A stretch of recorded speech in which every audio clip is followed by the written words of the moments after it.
It's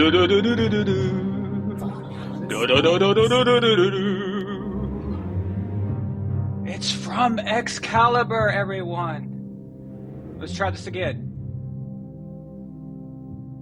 So, it's the Dark Ages. Excalibur. Hi, this is tennis player.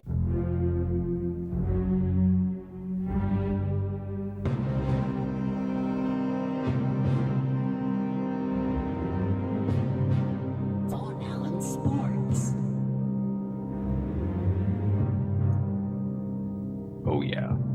Ooh, that's nice. Ooh yeah. I love it. I love it. I love it.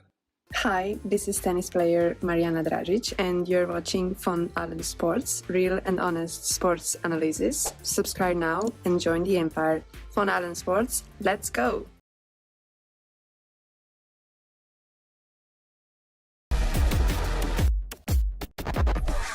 Von Allen Sports. Von Allen Sports. Hey, did you guys know that that's me? That's actually me. I'm going da da da da da da da. Choo choo choo choo. Von Allen Sports. Okay, no, it's not me. It's not like they would believe that anyway. Von Allen Sports. It's actually Milena. But anyway, what's up, guys? I finally told you what movie that's from. So now you know. If you've never seen it, go watch it. You've got to see it. It's one of the best movies ever made. It's just awesome. Okay, so please go see that. It's the very intro of the movie, so it's like the land without a king, the king without a sword, or whatever. Like, and it's do do do do do do dun dun do do do do do do dun dun dun. Yeah, Excalibur. Go watch it. Buy it. So it's worth it. Okay. Let's go. The weekend turned out a little more interesting than we thought, because sometimes you just cannot tell about matchups. You can't always predict how these things are going to go. Austin, I posted the link for the Empire direct link. It's at the top of the chat there to join. Let me know if you're able to get through to that. If you still can't, then that means I've got a problem, and it means I've got to contact Google and ask them what's up. So, Nightwalker, yes. Did you like that song? Ah, cool. Yeah. Yes. Let's see. Biden here first, of course. He's always here. Biden, blah, blah, blah, blah, blah. Zigzag, what's up, man? Israel, Nightwalker. John Thomas Chavez. Tiffany. Tyree. Celtics Nation. Satire Junk. Austin, of course. Nefertiti. Brian Magnum. Thomas Allen. And the Gourd King, my fellow monarch. All right. So, thanks to the Gourd King, I had to go look up what a gourd was. So, didn't know. I assumed it was a type of vegetable of some sort. But I didn't know exactly, like very specifically what it meant. So apparently it is a class of vegetable that also involves, of course, pumpkins and things of that nature. I think pomegranate is one of them, possibly one of those things. But yeah, like I knew the word was related to that, but I didn't know exactly specifically what it was. But I'm not a big vegetable person. You can ask Milena about that. She's kicking my butt all the time, about eating vegetables. So yeah, Tiffany, I've heard that. I've heard gourd related to squash too. So, but apparently it's a certain group or whatever. So I'm just curious why he picked that. Like, what is that exactly? Can you explain to all of us what that means? I mean, the Gourd King, like why? What's behind that? Oh, pomegranates are berries? Okay. Yeah, so see, that shows you how much I know about vegetables. God dang it. Hang on. All right.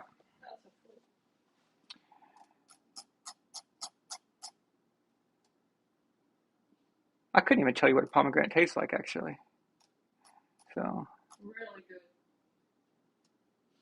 I know they like look kind of funny though. They're little grains inside. Yeah, yeah.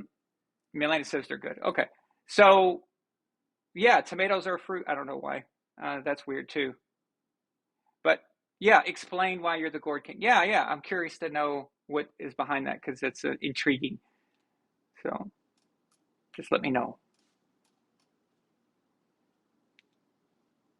Yeah, and I think squash is what I was confusing with the other thing. So okay. Oh, because you were next in line of the previous gourd king. Okay, that makes sense. He just explained it all just now. That okay, got it. All right. So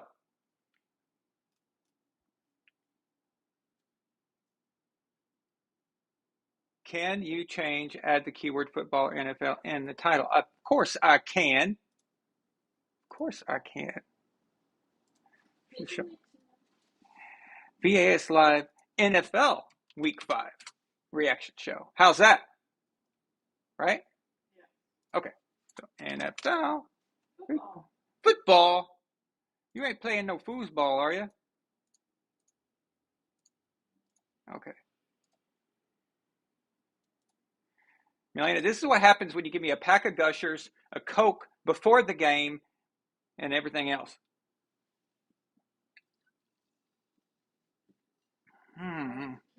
All right. Yeah. Okay. So we had an interesting weekend of sports. Of course, I made a few comments here and there, but not in depth enough to kind of really address everything. So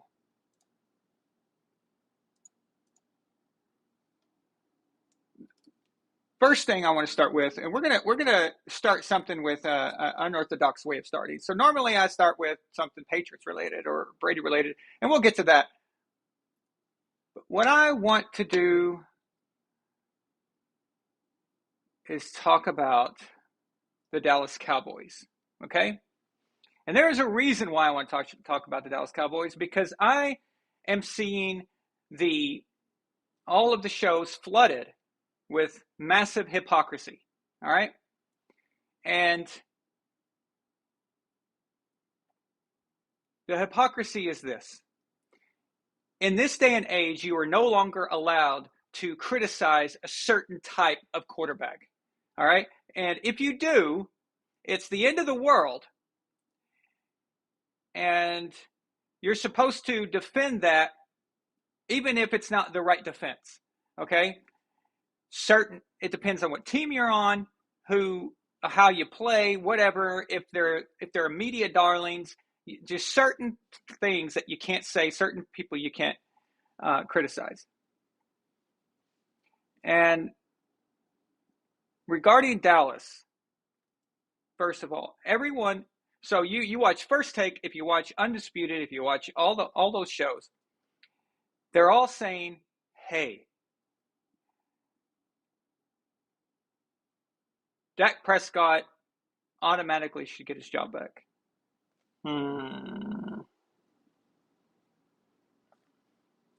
Really? Oh, he did it. Welcome, Austin. Welcome to the new member of the Empire. Welcome, my son. Thank you, my friend. Thank you. Really appreciate it. Love having you here. Hell yeah.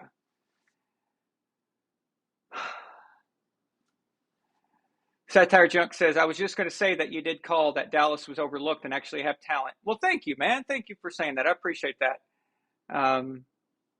Anthony Preston says, and don't forget the color of the quarterback. Yeah, that actually does happen. I've noticed that too. So for some reason, you can't criticize Lamar Jackson. I don't know why. I mean, I criticize everybody when they need it, but I think with Lamar Jackson, I think the criticism for Lamar Jackson comes from his first year. So when he took over for Joe Flacco, and kind of came in, did some things. And then when he got to the playoffs, he completely just got railroaded, like by the defense, by the opposing team. Off the top of my head, I can't remember what team they were playing, but yeah, he got destroyed. And there's no, everyone was saying that if Flacco was playing that game, they probably make it through. Who knows? I don't know, but it comes from that. He couldn't throw the football very well, but the thing is that Lamar corrected that when he, in the offseason, he started working on his throwing, and then he came back and he won MVP. And I gave him credit back then for that because, it's hard to just in one offseason take all that criticism and to turn it into something positive. It's very difficult to do that. He did it. He got unanimous MVP, only the second person to ever get unanimous MVP, which first was Tom Brady in 2010. So what is all this crying about when we criticize Lamar Jackson? I don't know. But sometimes there's things he does that doesn't make sense. He missed a lot of guys the other night against the Bengals that were guaranteed touchdowns or at least massive gains to get into the red zone. You can be critical of that if you want. He's not a Super Bowl winning quarterback. He's not taking his team to deep into the playoffs. So there's going to be criticism there. Certain quarterbacks get the benefit of the doubt as well because of what they've achieved. If Tom Brady misses somebody, he gets the benefit of the doubt if he misses it. But in Lamar's case against the Bengals Sunday night, they won the game. Baltimore won. So it doesn't matter what he does. So, if people are still harping on if you missed a guy or whatever, okay, but he won the game. I don't care. I don't care anymore. I only come talk to me when they lose. If they lose and that contributed to the loss. But Aaron Rodgers gets a pass. Why? Because he's Super Bowl MVP, 4-time MVP, and things like that. Patrick Mahomes gets a pass. Did y'all see some of the throws that Patrick Mahomes has missed this season? Some of the horrible picks that should have been picks or ended up being picks, either way. Boneheaded decisions by Patrick Mahomes this year, but no one cares, right? Why? Because Patrick is a Super Bowl MVP. He's been to the AFC Championship game 4 straight years. He's regular season MVP for 50 touchdowns in a season. He has proven that he gets the benefit of the doubt. All right? So that's where this is. That's what the deal is. Now, back to Dak Prescott. Everyone on First Take going crazy because Keyshawn Johnson mentioned that Dak Prescott, they should not give him his job back right now, as long as Cooper Rush is playing okay and they're winning, right? So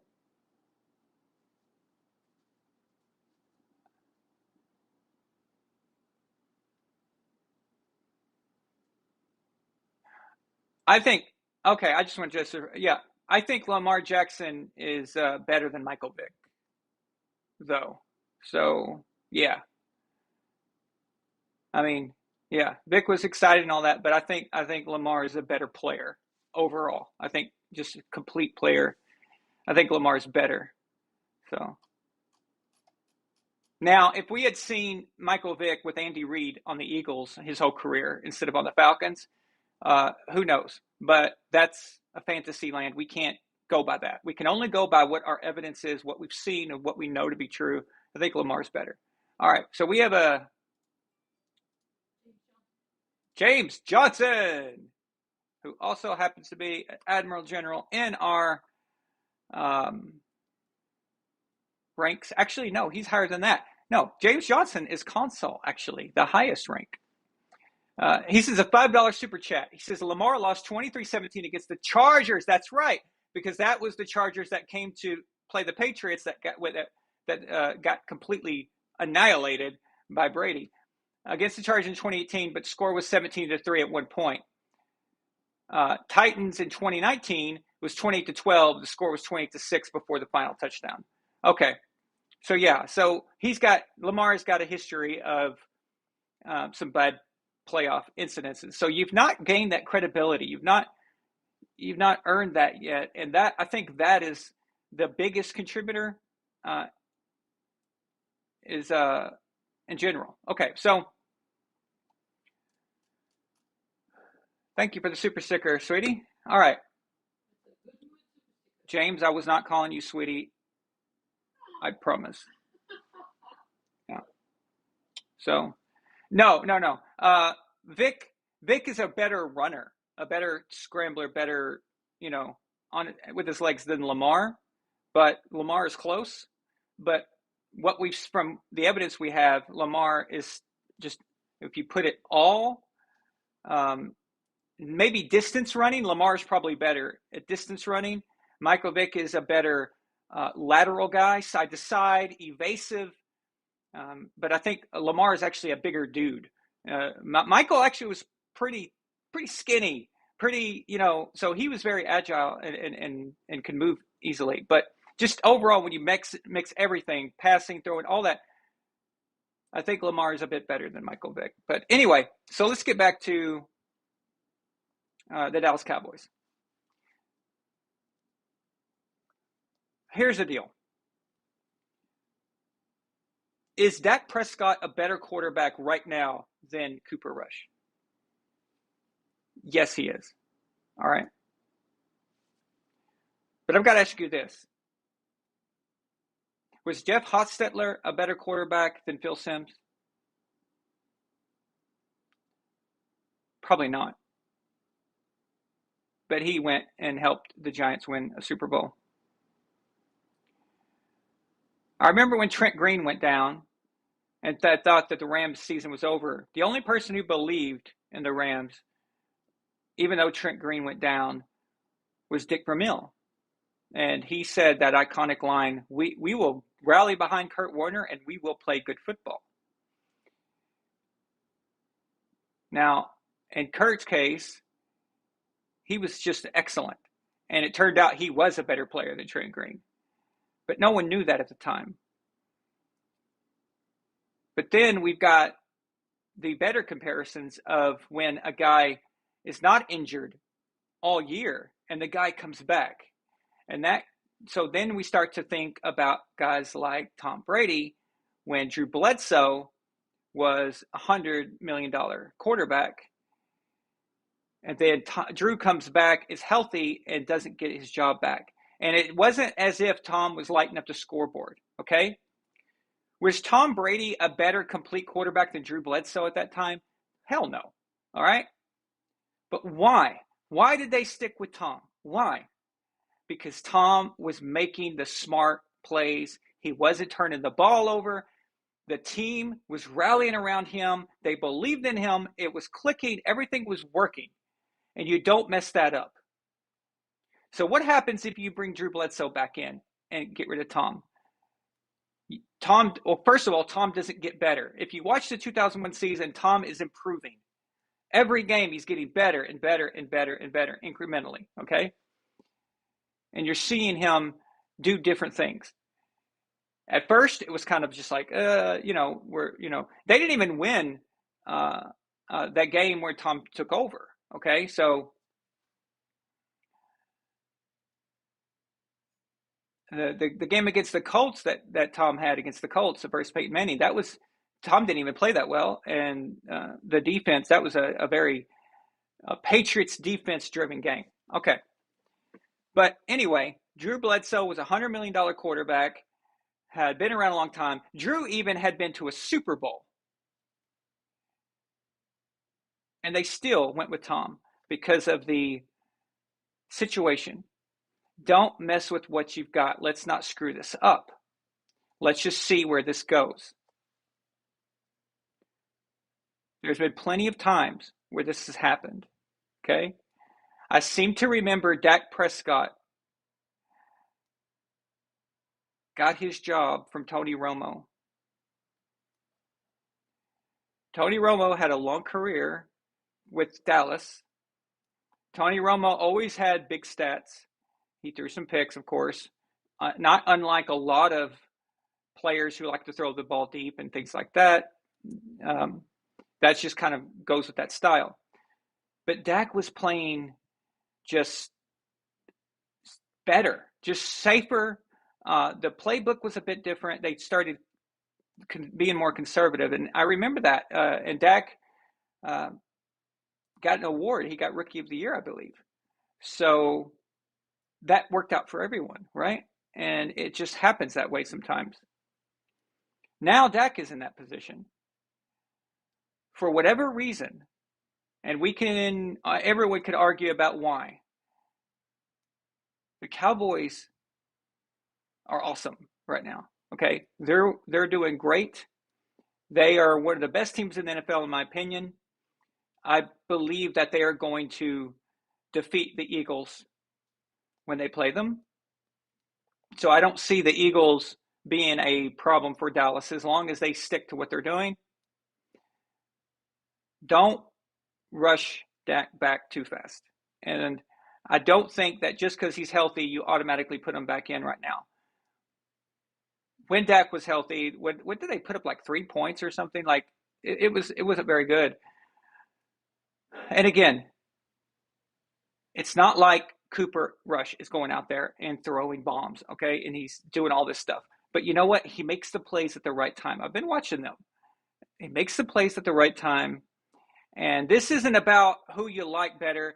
I like Dak Prescott. I've always defended him on this show. Israel, our resident Dallas Cowboy fan, can attest to that I've always defended Dak. This is not about Dak. This is not about that. It's about cohesion.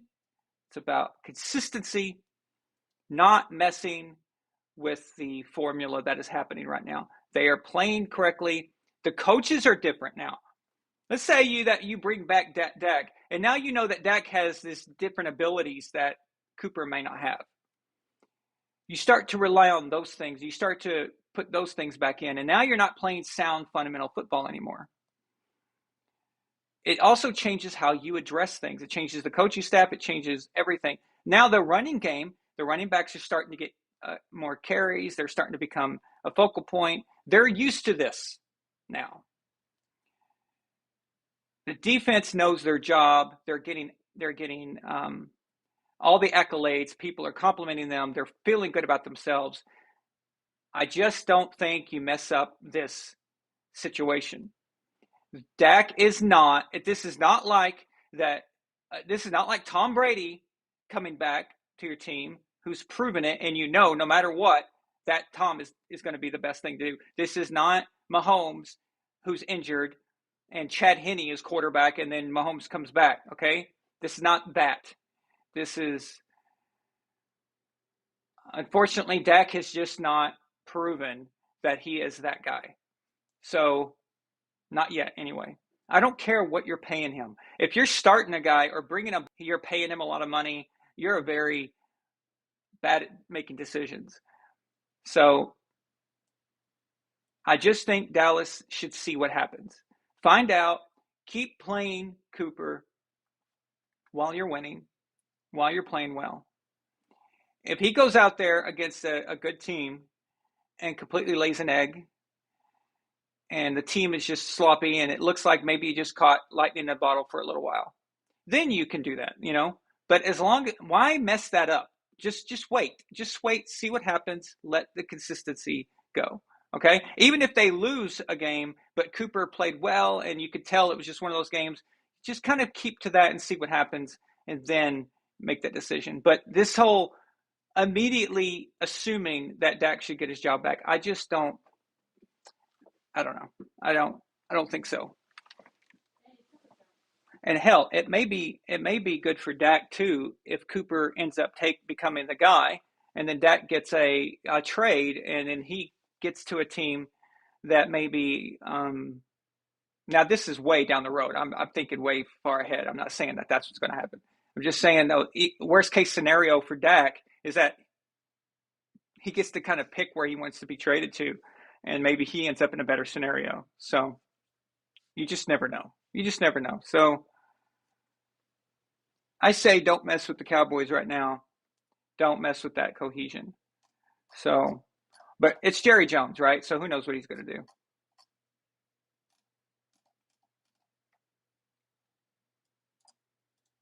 Elf of Courage. Let's see here. Elf of Courage is a $5 super chat. Says, Patriots shut out Lions and Tom is still Atlanta's daddy. Some things never change, guys. And that is, Tom just owns certain teams. He's just in their heads. It's not going to change. Nothing's going to change in that regard. Yeah. And that Patriots game, we're going to talk about that next, because we need to talk about that quarterback situation as well, which is not as dire or not as clear cut as Dallas, but it is something to look at.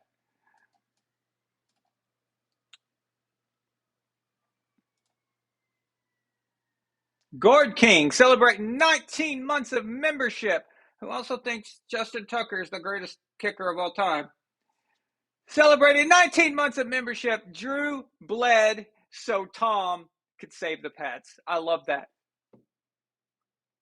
I love that. That's awesome. That's awesome. I like that a lot. He did. And he internally bled, and he could have died. So you got to, guys, understand, Drew Bledsoe was my favorite player at that time. I was a big Bledsoe fan, and yeah, that was hard to watch and hard to go through every game with Tom, taking his job and stuff. That was difficult. So, but yes, exactly.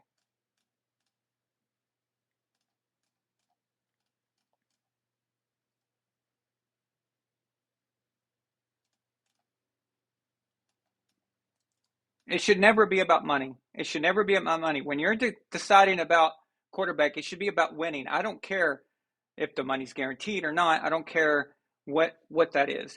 That should not matter. If you're going by because the guy's getting paid, you're in a lot of trouble. If you're going by that and not winning. Kyler Murray just got a big contract, and they had to put in a clause in that said he has to study. Okay, so you're telling me that if they have a backup that comes in for the Cardinals and is just playing and they're winning, all of a sudden you put Kyler back in because you gave him money? You can't do that. It's just, that's a bad. I mean, I'm not saying it doesn't happen. It does, but that's bad decision making right there. It shouldn't matter. It shouldn't matter. So, in fact, like I said, if Cooper keeps playing well, efficiently is what I should say, and the team is winning, and you think you can move forward with that guy, then all the better for it. Dak can go somewhere, and then you can unload that contract by trading him off. So that's the worst case scenario. That's a pretty good position to be in if I was the Cowboys. And if I was a Cowboy fan, I would be happy about this. This situation is good. Think about it. You're winning with a backup. You're winning with a backup that's making peanuts, that's making nothing. All right? And if it goes bad, your reliever is Dak Prescott. I mean, how perfect is this? So keep doing it. Keep plugging away at that.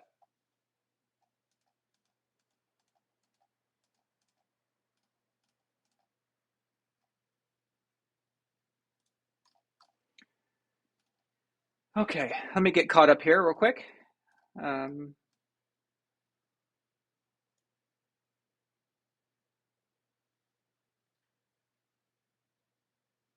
Yeah, Austin, I agree.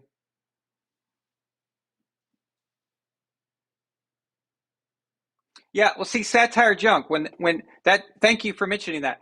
When they went back to Peyton in 2015, so Peyton got injured. They put in Brock Osweiler, and they were winning. They were winning some games. They even beat the Patriots,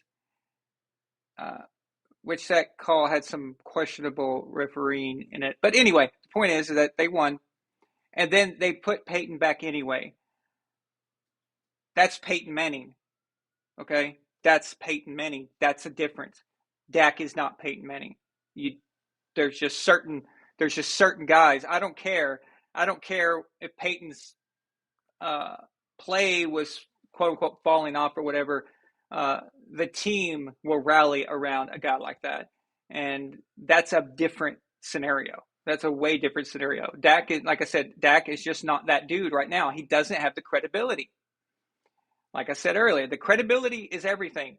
Lamar, he's going to get criticized until he really balls out in the playoffs, until he really plays well in the playoffs. They don't criticize Patrick Mahomes. Why? Because he's been getting it done. That's the difference. You got to have that background. You got to have that credibility on your resume that shows that you've done it. So, regular season MVP is nice and all, but we all know that, first of all, a lot of that is a popularity contest with the media. The second thing is any player can have like a one-off regular season. But does anyone really care if you don't perform in the playoffs? No, that regular season MVP does you nothing. Ask Aaron Rodgers if he would trade his 4 MVPs for another Super Bowl ring. He probably would. So it just doesn't really help you all that much. Do you think Tom would rather have his MVP from 2007 or the Super Bowl and no MVP? So it's just, or his 2010 MVP or his 2017 MVP. Besides, that quarterback MVP thing seems to be a damn curse. So, of course, I'm just kidding with that, but it is weird. I mean, the last person to win MVP and go on to win the Super Bowl was Kurt Warner. So that was in 1999. So, I mean, there are actual legitimate reasons for this. We don't have to go into it, though.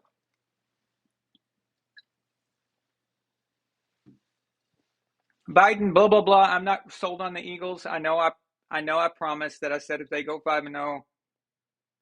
So, you know what? I'm going to go back on my promise. I'm not sold on them. I watched their game. Not impressed. So I'm going to extend this. I'm going to say this one more time. I'm going to extend this for one more week because the Cardinals suck. The Cardinals are garbage. So if they can beat Dallas, then I will say they're legit. Okay? So I promise I won't change it this time. I shouldn't have said that last week because I overestimated the Cardinals. I picked them and I shouldn't have. So, although I think I got all my other picks correct this weekend.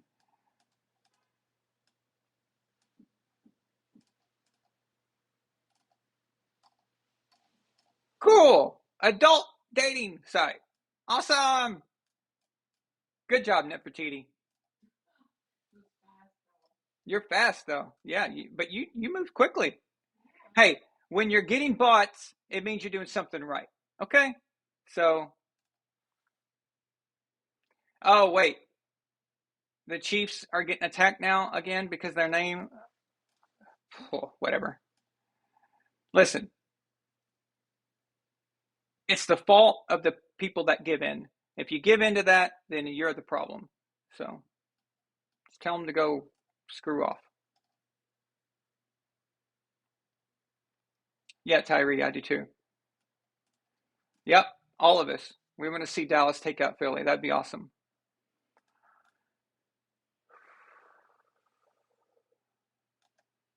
Yeah, Tyree, the Cardinals, god awful coaching, and they're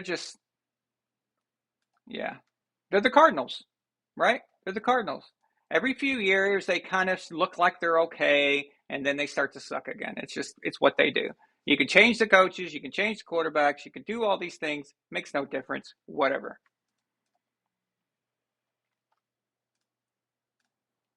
Yep, random Patriots fan. Kyler Murray's situational football costed them at the end. Yep.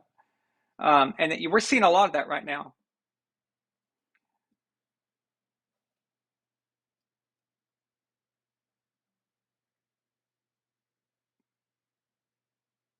I just don't like the Eagles' playing style. I see that it's got cracks in it, and it's just going to take a good team to come in and expose that. They're just not that type of team, in my opinion. There's several middle of the road record-wise. There's several teams that would destroy the Eagles, in my opinion, if it came down to a big playoff game or something. We'll see. It's still early, you know. And the reason, like Tom said, we're seeing bad football is because of the things we talked about last week about the lack of physical practices, a lack of serious practicing, the lack of preseason, and preseason being taken seriously like it used to be. So,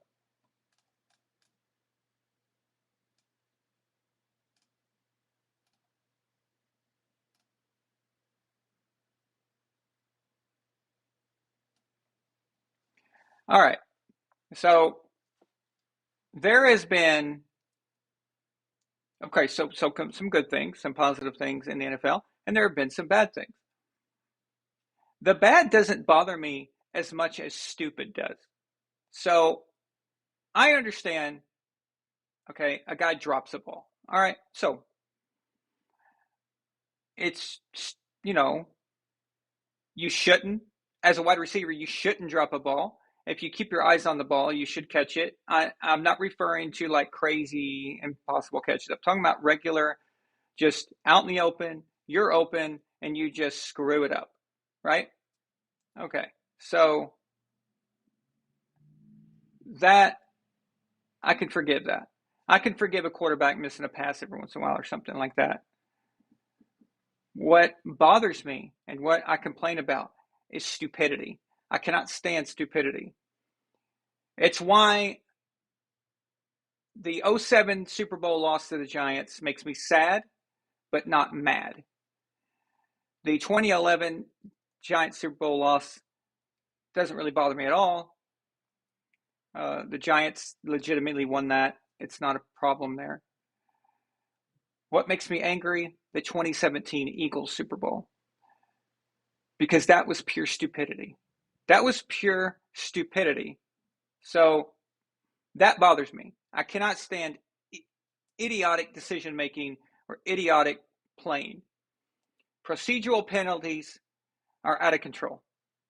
Offside, false starts, and maybe the numbers are not any different than normally are, but these are the times that they happen. The moments that they happen seem to be really weird compared to previous seasons. The delay of games, about the quarterbacks this year. The delay of games and nearly delay of games that should have been called delay of games but weren't. This is all stupidity, okay? More stupidity. The Dolphins bringing Tua back a week after he was on the field. He got hit by the Buffalo Bills. He was dizzy, and then he fell, okay? That is a brain issue. That is a brain problem, okay? Who approved him to return? What idiot, okay? So the idiots at the Miami Dolphins and the idiot who works for the NFL who apparently approved him to come back and play, and then he gets another concussion, and now we have all these idiot calls, okay? Now let's keep in mind that the Tua call or the Tua play that happened that caused all this garbage wasn't even a penalty. So Tua was outside the pocket. He ran back like 18 yards, it seemed like. It was ridiculous, to the 50-yard line nearly. The guy just swings and takes him down. Okay, wasn't even a flag. Because of that, so because of the Dolphins' stupidity for putting Tua back out there, now you've got stupid calls. So now we're getting these stupid calls that are roughing the passer on anything and everything. It happened 4 different times on Sunday. Happened Monday night on Monday Night Football. Ridiculous calls. Of course, I know that Tom Brady is the only one that they're paying attention to. And of course, that call had a big, it was related to a big moment in that could have altered the game in some capacity. And it's Tom Brady, so people are like wanting to talk about that. Okay, whatever. But now we're calling every little thing in reaction to the Tua thing because of the Dolphins' stupidity. All right? So now we can't sack quarterbacks anymore. These quarterbacks are athletic these days. They're big freaking guys, man. And sometimes you've got to wrap them up. And, how many times have we seen a guy try to wrap up a quarterback and then they just always get away? They always get away. Sometimes you've got to do that. Now, I'm not saying that you have to do a freaking DDT on the guy. All right? If you got him wrapped up, just take him down. That's not what I'm talking about. You don't have to do that. But even still, this is football, man. It's football. I'm sick of this pansy crap going around. Oh, man, you can't do that. The fans are all, you watch the Chiefs fans, they get all pissed off, okay? They get all pissed off about the roughing the passer. But those same Chiefs fans probably last week were in their little chat rooms and stuff and on Facebook talking about how the game is pansified, right? But now they're complaining for a flag or complaining against the flag because it didn't go their team's way. It's just really stupid. But stupidity, I can't handle. Coaching stupidity.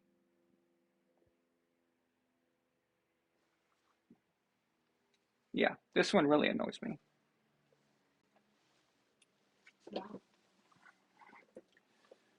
Whew.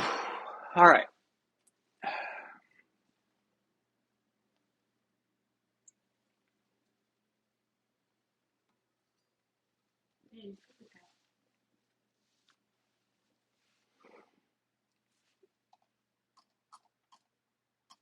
John Thomas Chavez?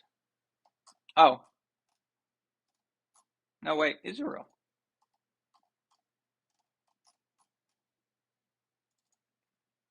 Okay. Israel sends a $2 super chat and says, talk about the roughing the passer calls. Okay, well. All right, well, we did that. Thank you, Israel. Or we're still doing that, actually. Great minds think alike, right? Okay. So John Thomas Chavez sends a $10 super chat. Thank you, John. He says, Wade Phillips benched Doug Flutie before the 99 playoffs, despite a 10-5 record, because Rob Johnson was finally healthy and on a big contract. That playoffs game happened to be the Music City Miracle. John Thomas Chavez, with the obscure, weird stat, just pulled that out of nowhere. Nice, John. That's deep, okay? That's what we call in the music industry a deep cut. That's like a hidden awesome song that's like track 12 that nobody listens to. That's a deep cut right there, man. Nice job. Very nice job. That was worth a $10 super chat right there. All right. You can't make that decision based off money. You just can't. So. Oh, yeah, Israel. I knew that your super chat was before I started talking. It just happened to. Yeah, that's what I'm saying. We were both thinking the same thing at the same time. So I sure do. Random Patriots fan. I still absolutely do music. Yeah.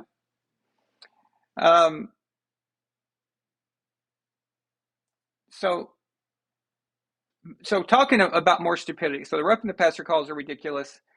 I'm making some new Brady Hate Saga episodes, working on them right now, writing the scripts for them, and then got to put the clips together and stuff. One is about the defenses, but now with this situation happened on Sunday, I've got to talk about, I need a separate Brady Hate episode, and not the long hour ones, just like a good, to the point, like 12-minute video of each one. And similar to the early versions of those videos. Talking about the roughing the passer. So Tom Brady is getting the blame for this. I pulled up stats all the way back from 2009. Tom Brady is nowhere close to getting the roughing the passer calls, the most roughing the passer calls. It's not even close. So lucky for you guys, because you are on here tonight and you're watching, I don't mind going over this a little bit with you real quick.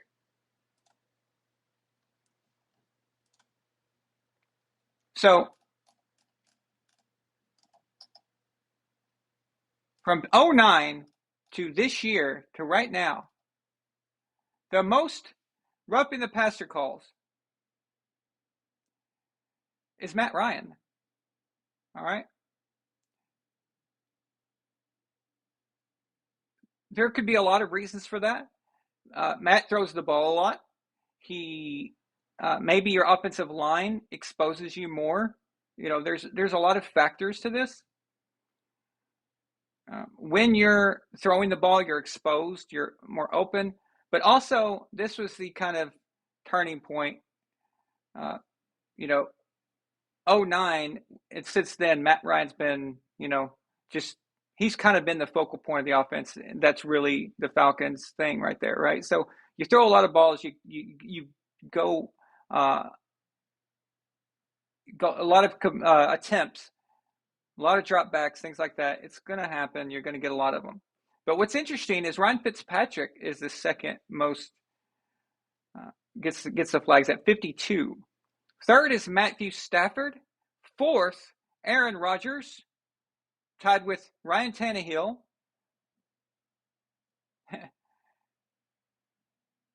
Russell Wilson is next, and he's only been in the league since 2012. Remember, this is all the way back from 2009. Finally, Tom Brady. Oh, so I'm sorry. Next was Cam Newton, and then Tom Brady. All the way down the list. That is insane. And why is that insane? Because Tom has played more games than anybody since 2009. What we have to look at is per game. Per game, all these random journeyman quarterbacks get the most calls. And you know why? Because good quarterbacks know how to get rid of the ball. They know the timing issue. They keep themselves from getting hit. And a lot of times also, when you can duck under, when you can try to move around and you've got that physical ability, a lot of time that's going to actually backfire on you and you're going to get lit up. It creates for awkward physical situations. It's a style of game as well. So we're just adding this to a pot of different reasons why this could be the case. I mean, look, on a per game basis, it's Ryan Fitzpatrick. Ryan always tried to escape the pocket all the time. Josh McCown, very similar. Carson Wentz, very similar. Josh Allen, again. Robert Griffin III. Okay, these guys are always constantly either moving the ball up, trying to get out, trying to wrestle with it, as where a pocket quarterback generally, most cases, with the exception of Matt Ryan, obviously, will usually just take the sack cleanly, get down, and live to fight another day, another down, and also getting rid of the ball on time. And Matt actually, now that I think about it, Matt actually gets rid of the ball kind of late, a lot.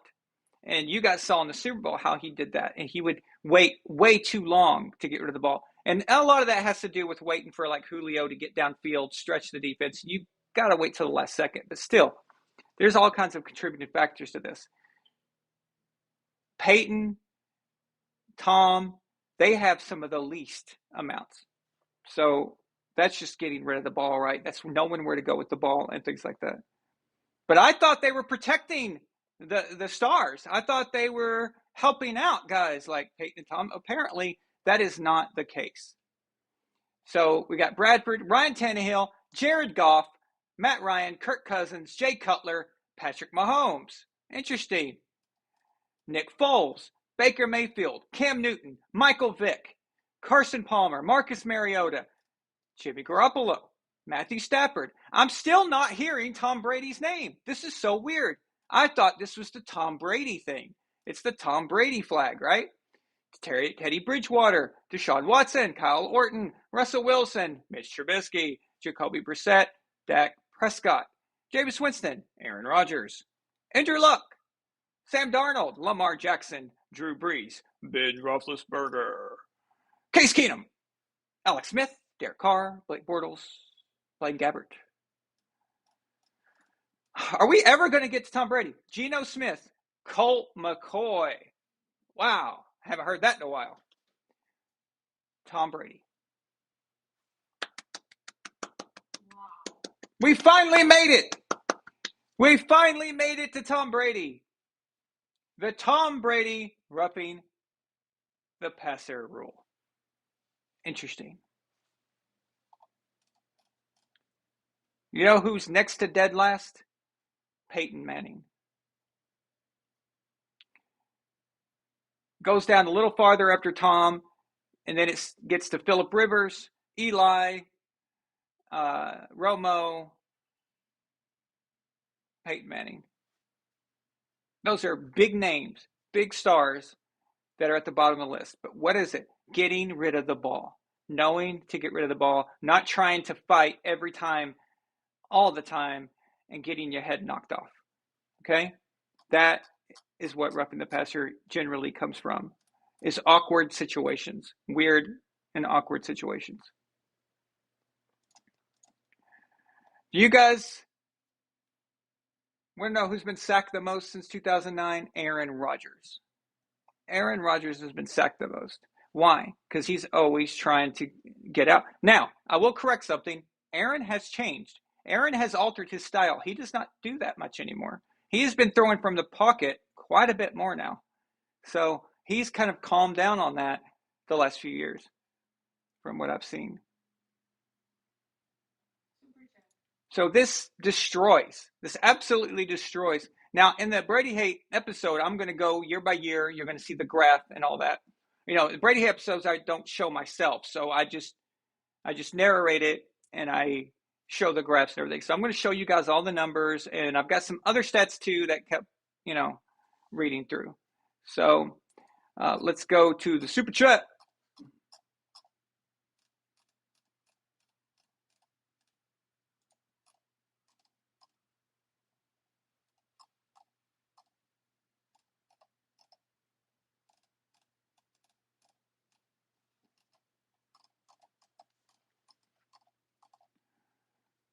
Jesus.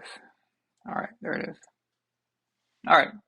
We have a $2 super chat from Elf of Courage. He says, we need a clear definition of what roughing the passer is. They're not going to give one, Elf. They're not going to give one. It gives them, it will constantly hold them to account, and they don't like that. There is a problem that I see that I don't like, and my friend Roman, you guys know Roman from the MMA shows that we've done. He brought up a good point about, in UFC, the referees and the judges and all that stuff is done by the state commission, wherever you're fighting. That don't work for the UFC. But in the NFL, the referees work for the NFL. And that is very weird to me. I think there should be a commission of sorts that should be officiating the games. And each city should have a core group, and that city, those guys will officiate outside of their area. For example, if the Chiefs, last night, okay, so the Chiefs Raiders game should be officiated by a team that is far away from either city, has nothing really to do with them division-wise, just basically as it's an AFC matchup. Maybe you take a core group from it, where the city they come from is an NFC team. In fact, it can come from a city that maybe doesn't even have an NFL team. It's not necessary, but you need to make sure that these guys are from other places. And I think that would be pretty cool. And I think that would also clean up a lot of this stuff. So, E-A-U, thank you for saying that. I appreciate it.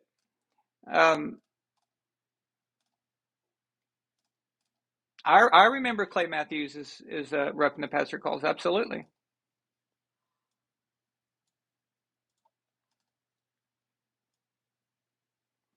But they're not going to give us that clear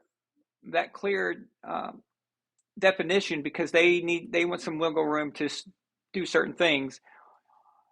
Do you remember how quickly they got rid of the pass interference replay thing where you could challenge pass interference? that was taking the power out of their hands. They claimed it was, slowing down the game. I didn't see that. A challenge is a challenge. What difference does it make?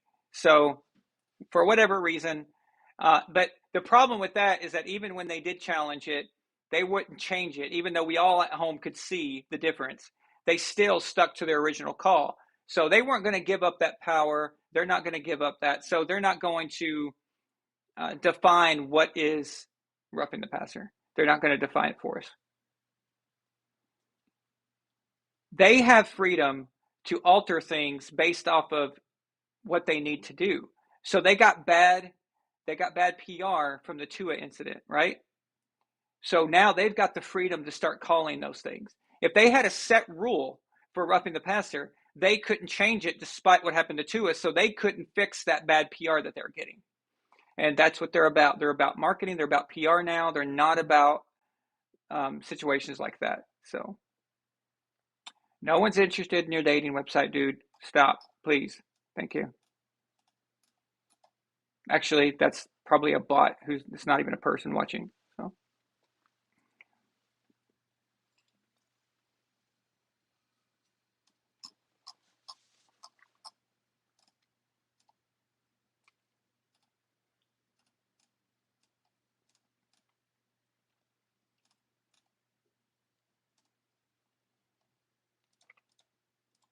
Yeah, it's hard to believe that Ryan Fitzpatrick is tied for most per game. Him and Josh McCown. That's weird, right? So that really doesn't help that.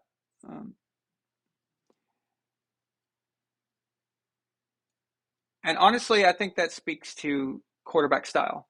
That's a lot of that. That's what this is really about. But they're not going to give us a definitive version of roughing the passer Israel. They're never going to. All right. You have to understand, Brady derangement syndrome is a real thing. It is a real, actual thing. It's absolutely a serious condition.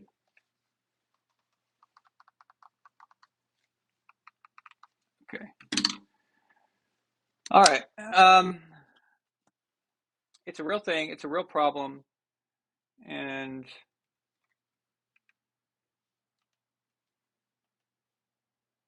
that better, Melina? Okay. Okay. So I put it back to yeah. Okay. I just had to make them a little brighter now because the sun's going down. All right. It's a problem. It's a big problem. Brady derangement syndrome. It's heating up again, and people are afraid that he's going to get another Super Bowl. That's what they're afraid of. So they take any chance to make an excuse.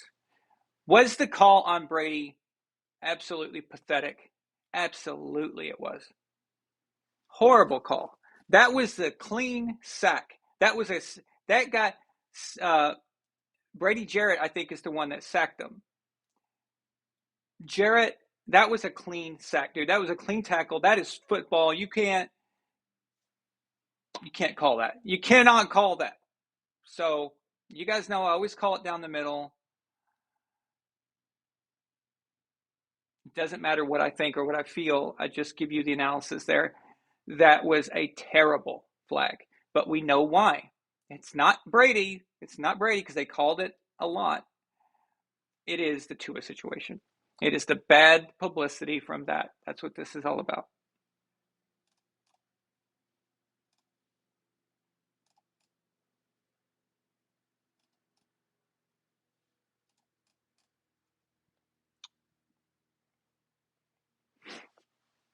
Okay, speaking of stupidity, the next group of stupidity would be coaching.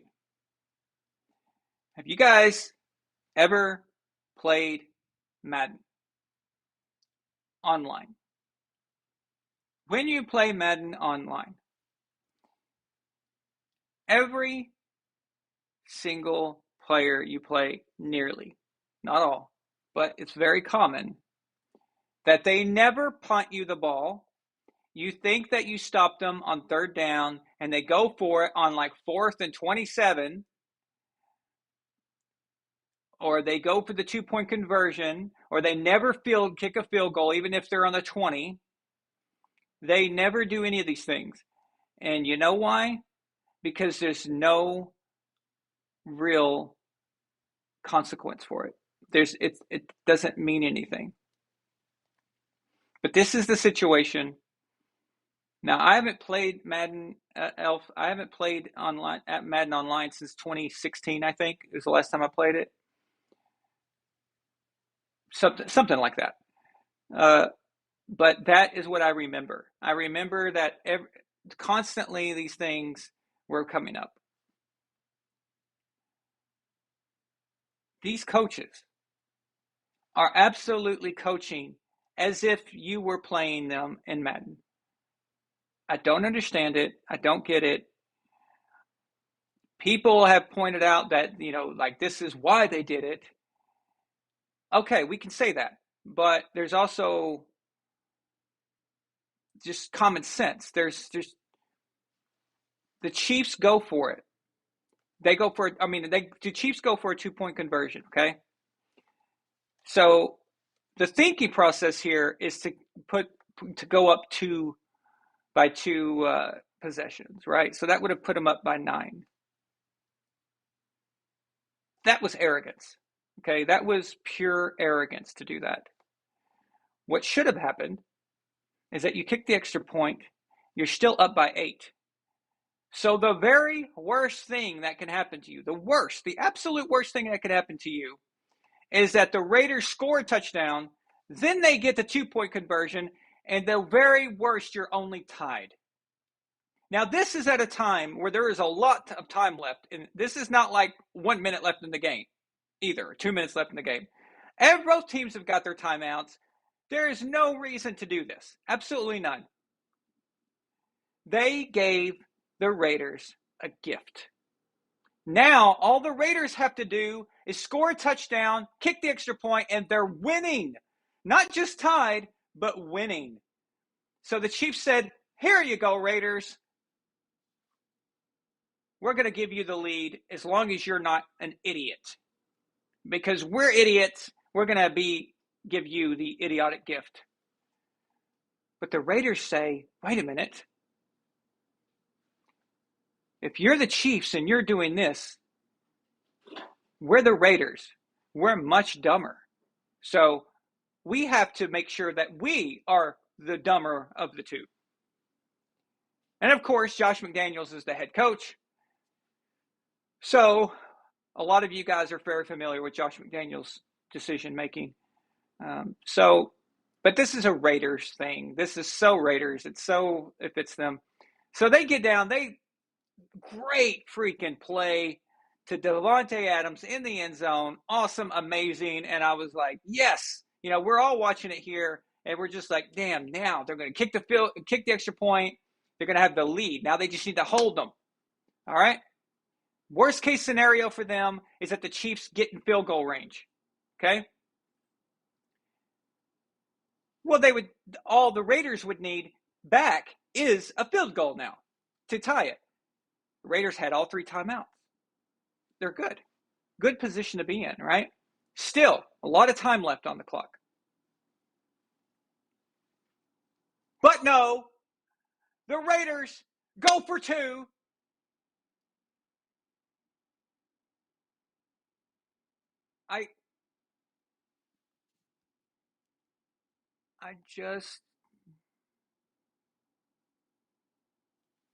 I don't understand.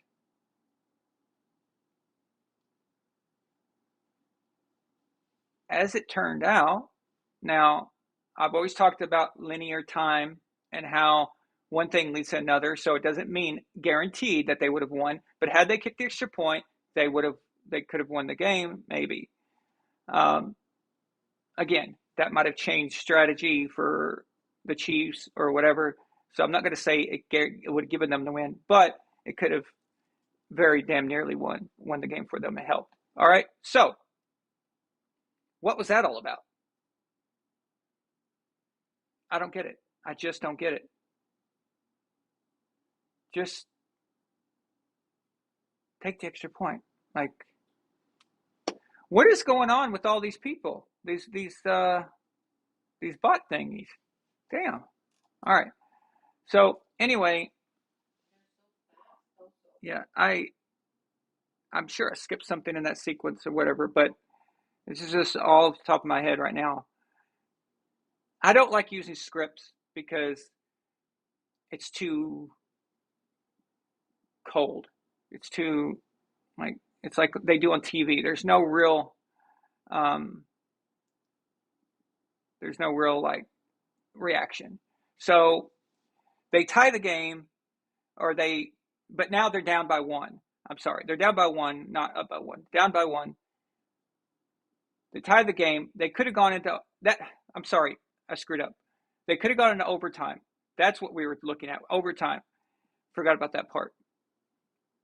So you could have ended up in overtime. No, not necessarily. We don't, whatever. So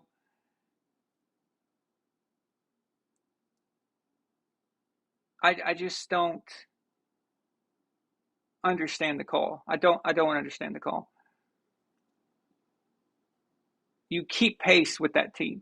The Chiefs allowed you to stay in it, but you don't. And then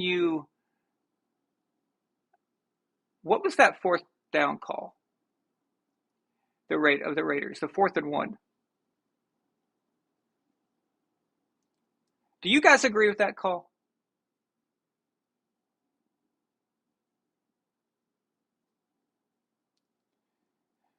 What did y'all think? What did y'all think about that 4th and 1? I was thinking that they were going to just try to get the first down and then be able to just, now they've got 4 set of downs. You can stop the clock. You can do whatever you want to do.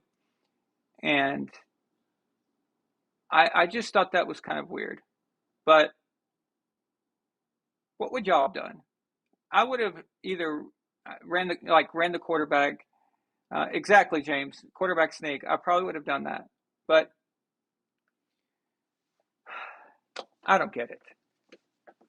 I just don't get it anymore. This is happening all the time. You saw what the Chargers did. The Chargers tried to give the game away. The coach, he tried to give them the game. He was like, here, you want it? I don't want it. You take it.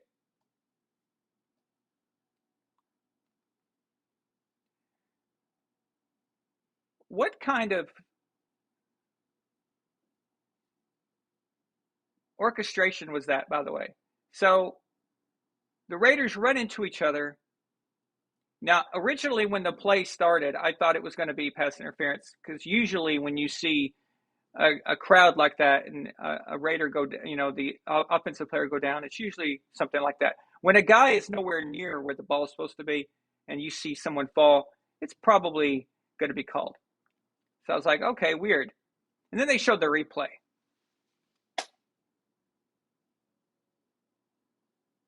It's like, wow. Wow.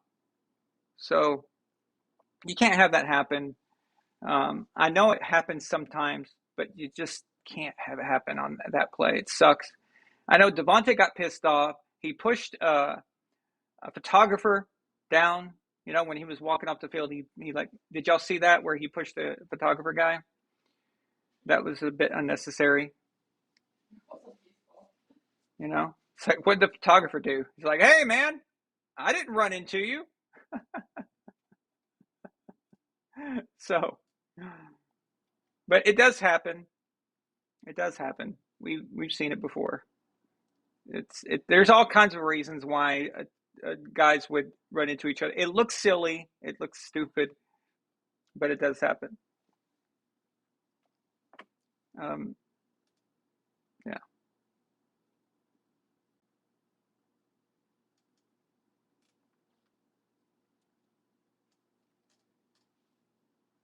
Analytics.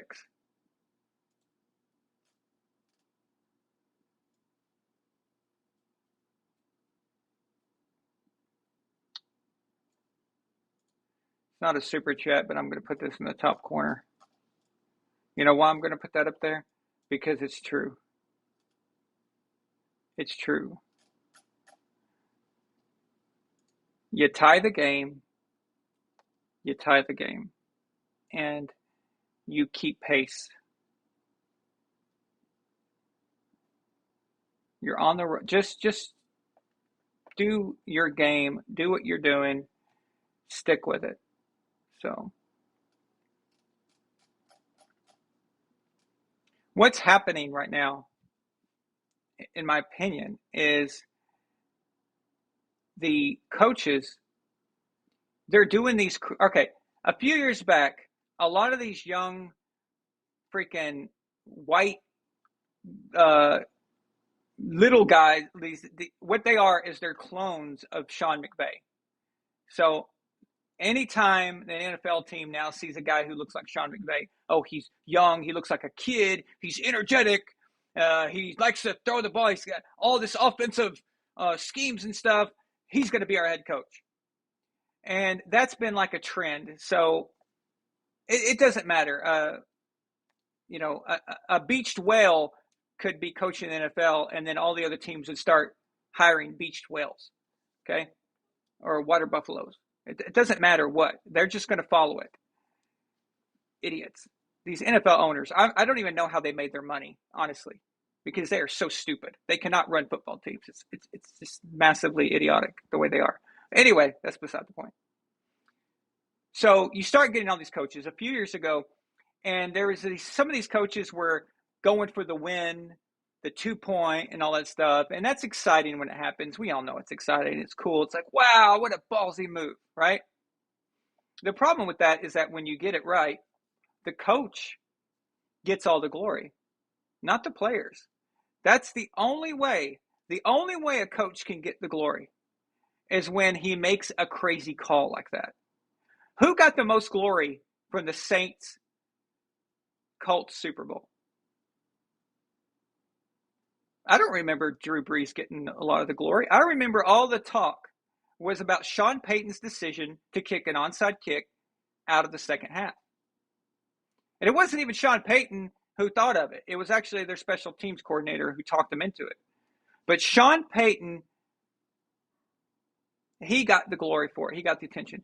That is the only way a coach can get instant gratification in the press. Because normally it's their fault if something goes wrong. So they picked up on this media craze about, going forward at the end of the game and all this stuff. They're going for it in weird places.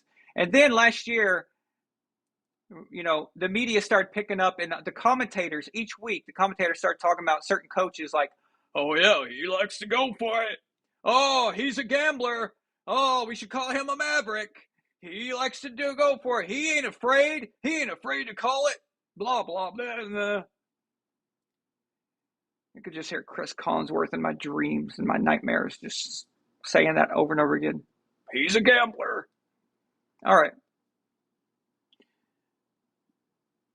And these coaches get gratification from that, and they want to be talked about in that sense. Now there's no consequence, though. That's the problem. So they're making these calls. They know if the call goes correct, they're the hero. If it doesn't work, the problem is that nobody remembers. A week goes by, no one cares. No one cares anymore. People still talk about some of these coaches like they're mavericks and they're risk takers, like it's a compliment or something. But they don't mention all the times that they costed their team a game. They don't bring this up. So now they're doing it, I think, just for the glory. Because most of it doesn't make any sense. It doesn't make logical sense. And it is funny how this started after that development. So with the young coaches that I was referring to, it's very coincidental that started happening. We live in an age of media, instant gratification. I mean, YouTube now is basically they're trying to make everything about short videos, 15 to 60 second videos. You got Instagram, you got all that TikTok and all that stuff. And it's all about instant gratification, instant media, instant everything. And these young coaches are part of that, and they want the attention that usually goes to the players. But these coaches want to live vicariously through the players. It's like the quarterback stuff. They're not letting their quarterbacks play the game. They're not letting their quarterbacks make the decisions. They're trying to go through the quarterback and be the quarterback. And that's kind of what you're doing right now. It's very strange. So, super chat.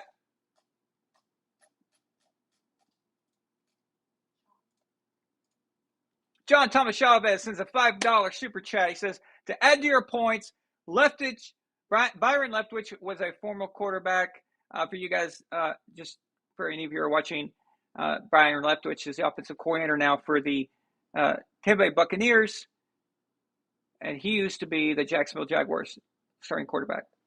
To add to your points, Leftwich was a former quarterback, a career backup who might see now as his opportunity to play on the field via controlling Tom. And this is coming up and happening a lot, actually. So, yeah, absolutely, James Johnson, the Doug Peterson and the Philly special. No one talks about Nick Foles. They just talk about Doug Peterson's Philly special call, okay? They just talk about that. And that's the only way a coach could be recognized now in these days and get that kind of thing talked about them. And honestly, it's really strange that this all started happening with the Sean McVay garbage. So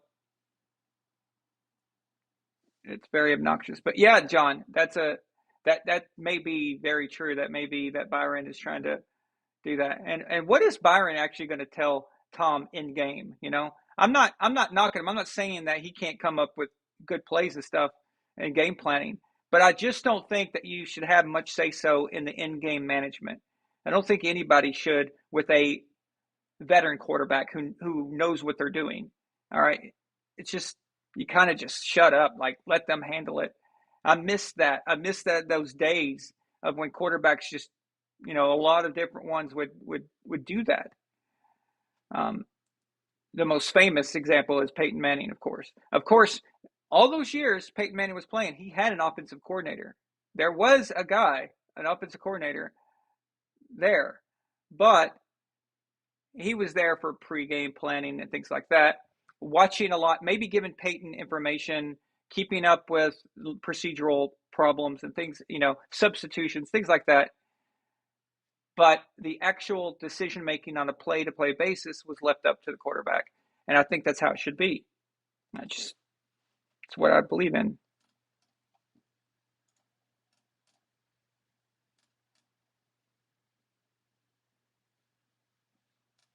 Yeah, John. Yeah, there was no point in bringing it up, but now that you mention it, yeah. So Leftwich played for the Jaguars for a long time until he was replaced by David Garrard. But yeah, Leftwich was the quarterback for several years. In fact, we ran into them in the playoffs a few times.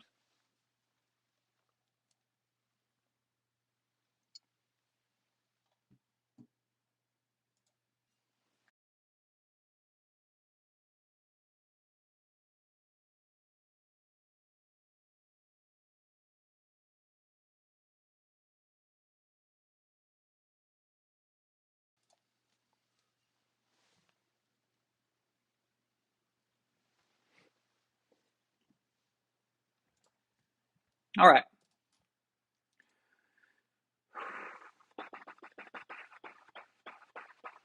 Yeah, Anthony, as the saying goes, players win games, coaches lose games.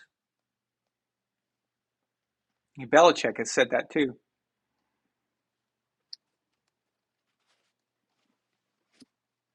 All right. Let's talk about the Lions Patriots. So, very, very pleased with the outcome of that game. I did not see that coming.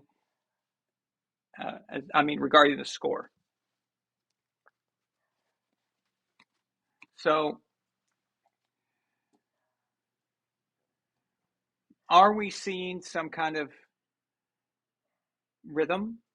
Are we seeing some positives? Because I'm not upset about the Packers game. I think that that was actually, we talked about this last week, but I actually was happy with the playing. You're in Lambeau and you're in Green Bay. No one expects you to win. You got a quarterback, a third string guy who, has to come in. He didn't even get a chance to practice that week. And Green Bay is a very hard place to win, and you almost beat them, except for your coach doesn't believe in you and doesn't let you throw the ball. So that part is kind of on Bill. But the point is that I know they lost and then now they won, but I see that Packers game kind of being a thread to the Lions game. Are we seeing some kind of development here?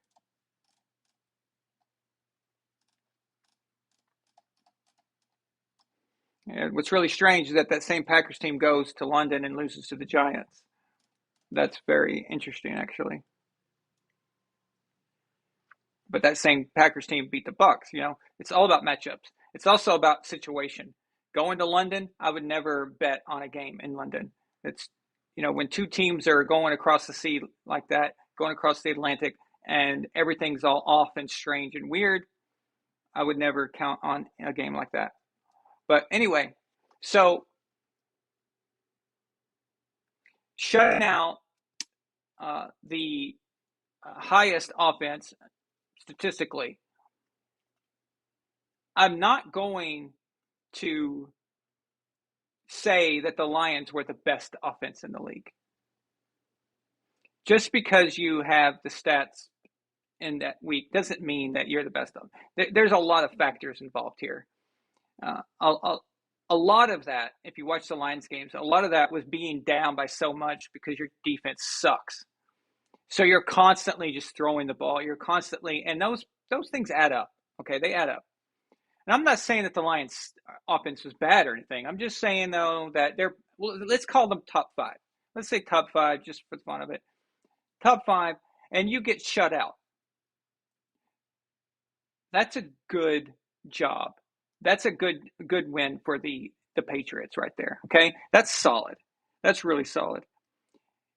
Zappe's first start gets a big victory like that. Are we looking at a situation in a lesser way? Okay, so don't get crazy on me. In a lesser way, like the Cowboys. Okay, much less, because the Cowboys are undefeated with their quarterback. The Patriots, 4 games. Patriots have won 1. Okay, so let's not get crazy. But he did play admirable in Green Bay. Do you want to rock the boat here? I like Mac. What is there not to like about Mac Jones? He's a good kid. He studies hard. You can see he constantly working. He's got that. He's got that mindset. A lot of the stuff with Mac is not his fault. Some of it is. Some of it is bonehead decisions and things like that. Okay, whatever. But do you continue to see what Zappe can do? Do you want to see if he continues this road? And I think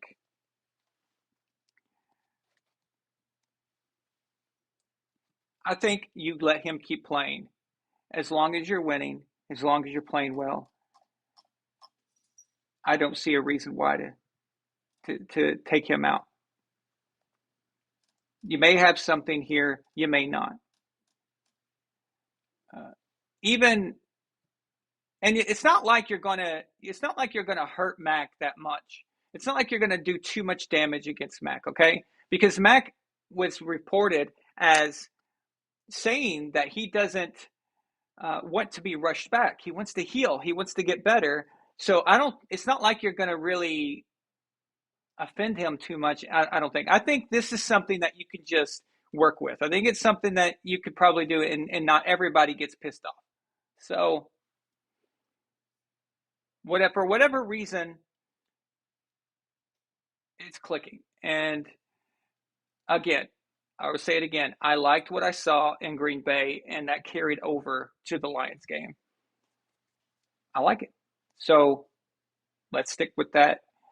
Get Mac healthy. He's taken a beating. We know that. We've seen him, how he was when he's coming out of the locker rooms and coming out of the medical rooms and stuff. Just don't force it. Please don't force it. In all reality, Mac is probably still the guy. He's going to be the quarterback for next year too. Let's not think about that. Just saying right now, let's just see what happens. And because I see these Patriots fans arguing. They're arguing about, oh, it's Mac. Mac should come back. Like same thing with the Dallas thing. No, let's just see what happens. Let's just find out. Let's see how far he can take this. So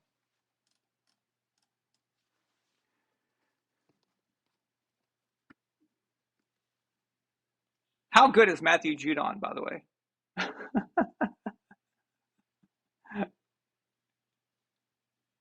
That's just another guy that Bill's not going to pay.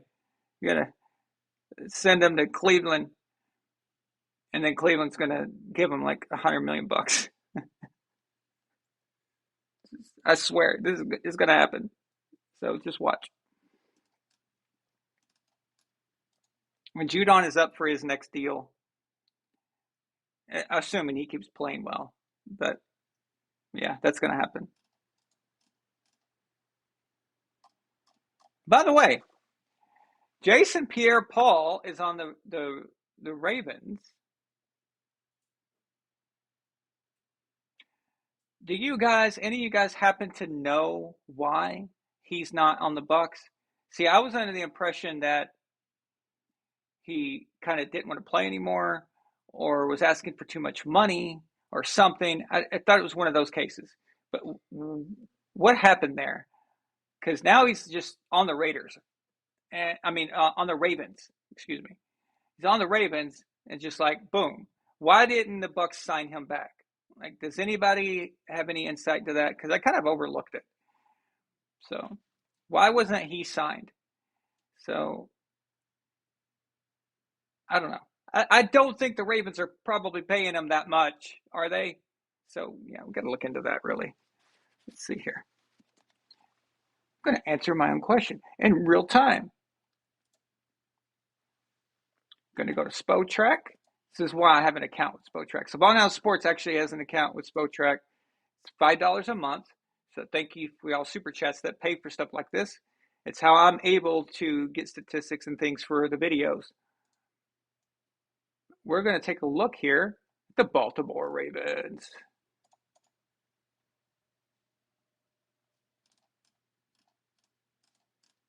Jason Pierre-Paul. Someone said he's a free agent. Well, yeah, I know he's a free agent. I'm saying, why didn't the Bucs pick him back up? That's okay. Oh my God! All right, the Ravens have him at a base salary of $1 million, a signing bonus of $150,000, a cap hit of 1.15, dead cap, same amount of money, so they can get rid of him, and that's all they lose.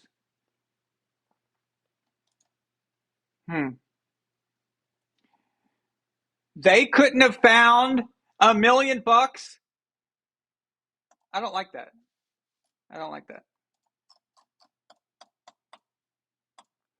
Jason Pierre-Paul is a scary man. Okay? He is a scary dude. Go back and watch the Bucs Chiefs Super Bowl. Watch then watch the mic'd up so you can see him behind the scenes. That is a scary guy, okay? I would not want to see him if I was a quarterback. I would not want to see him on the other side. Just his presence alone is worth that much. I don't get that. But this is also a Tampa Bay Buccaneers team that thinks it's a good idea to have a female defensive line coach. Uh-oh, you're going to be canceled. I don't know. I don't know. I don't know. Not just about that, but they're making some weird decisions. I don't know. I don't like it. I don't like the decision making here. I want Jason Pierre-Paul on the team because he's weird and strange and scary. I know that's not exactly a good detailed analysis of why he'd sign a guy, but it's my detailed analysis. By the way, the joke about the woman, that was just kidding. So she knows what she's doing. Fine. My only issue I would bring up with female coaches is if the players respect her, if they will listen to her, if they if as long as they listen and as long as and she's making the right doing the right thing, I don't see a problem. But down the road there will probably be a time where the guys aren't listening that much. So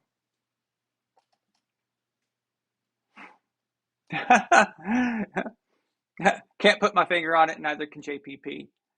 Very well done. Nice.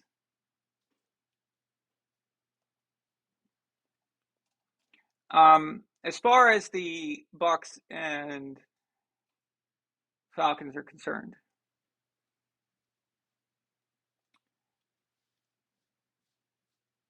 that was it was not an overly impressive performance.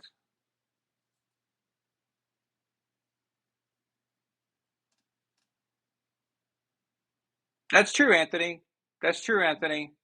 So as long as as long as she is coaching and knowing what she's doing, I don't see a problem with it as long as the players are listening. So that exactly, yeah. And of course, as long as she can deal with locker room talk and things like that, and she's you know trying to make a lawsuit and junk like that. So it's yeah. The guys on a team should be able to kind of talk the way they want to. They should have the freedom uh, to say what they want. But anyway, I don't even really care about that, to be honest with you.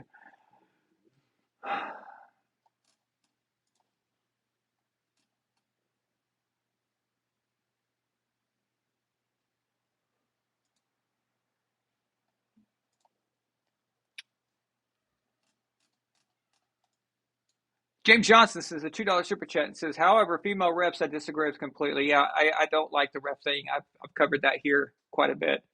I don't like it.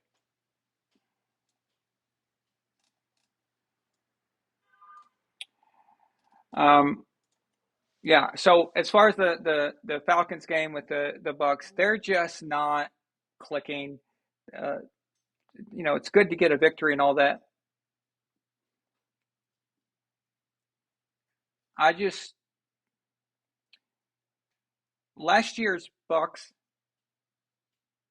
probably beat this year's Packers and possibly even that Chiefs team. This year's version of the Chiefs. These exact games that were played the last 2 weeks before.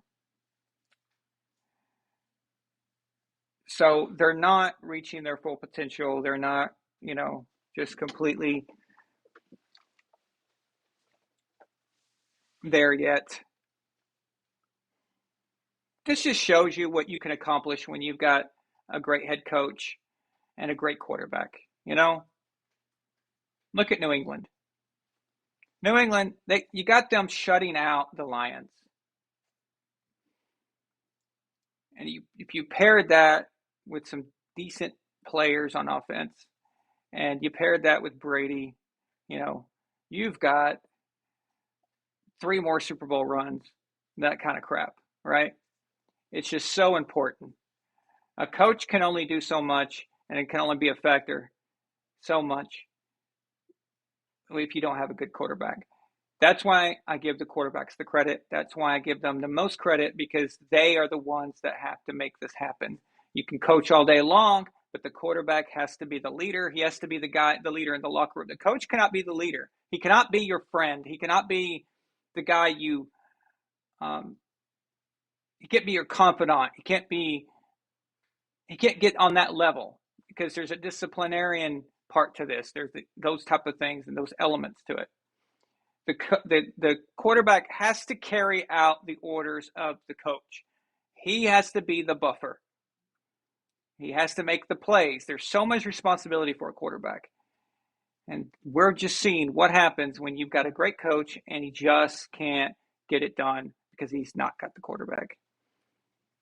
It's just a shame that the Patriots were so up their own butts that they could not swallow their pride and say, Tom, please don't leave. What do you want?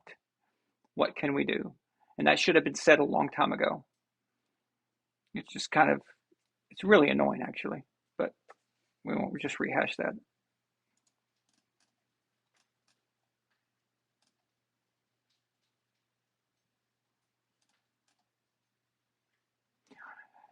Okay, good question. So do I think Todd Bowles is better or worse than Arians?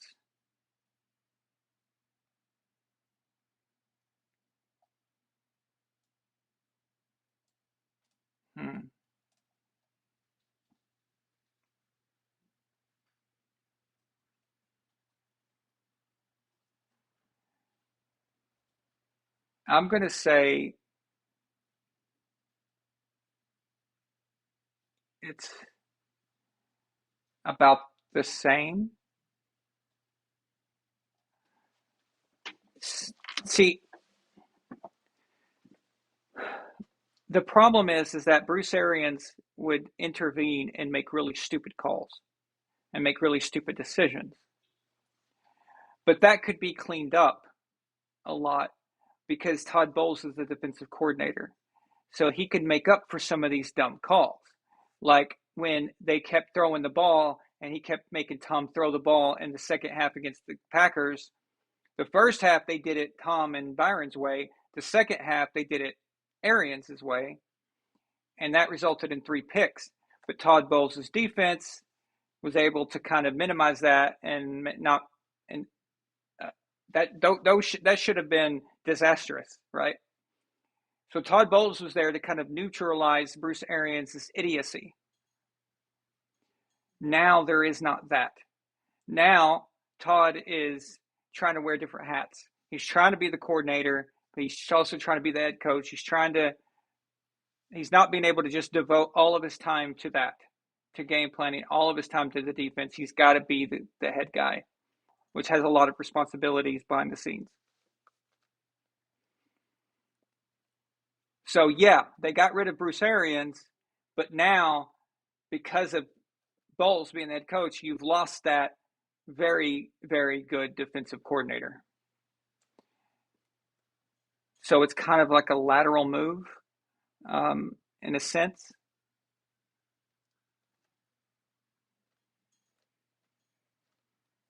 But so far, I'm not happy with what I'm seeing. But I'm not sure that it can all be blamed on Todd yet. I don't think that you could really just say it's just because of him. The players are doing a lot of stupid things as well. And again, they don't suck. Okay, they don't suck. Let's not get crazy here. They're a good team. It's just we have these high expectations for a Brady-led team, and that's the difference. I still think that there's time for this to get sorted out, and then maybe 6 weeks from now, we'll be looking at a 9-3 Bucs team. You never know, okay? And now we're like, hey, this team is serious. We don't have the stupid Bruce Arians antics and stuff. So I don't want to say too much right now about that. But as far as Bruce Arians versus Todd Bowles, I just think it's two different situations. I would rather have Todd being the coordinator and then just some, I don't know, scarecrow, on a pole, put on the 50-yard line with a headset, and he really doesn't do anything. He just kind of stands there. You just pick somebody randomly and just throw them in there and don't give them any power. And you have Todd running the defense, and you've got Tom and Byron running the offense. You got your special teams coordinator, and then you're good.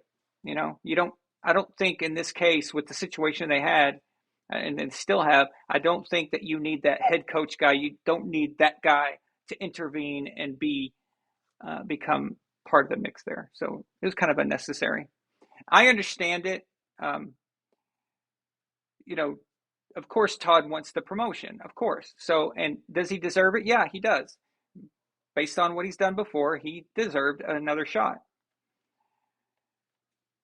But he's just one of those guys that's a way better coordinator than he is a leader as a whole, in my opinion. Now, if you don't have the coordinators, and if you don't have those players, also like a guy like Tom Brady, for example, the coach needs to be a dynamic coach. He needs to be an awesome, amazing dude. And you can't just put up a scarecrow or a straw man up there and just let him just kind of be there and be the guy. You can't do that.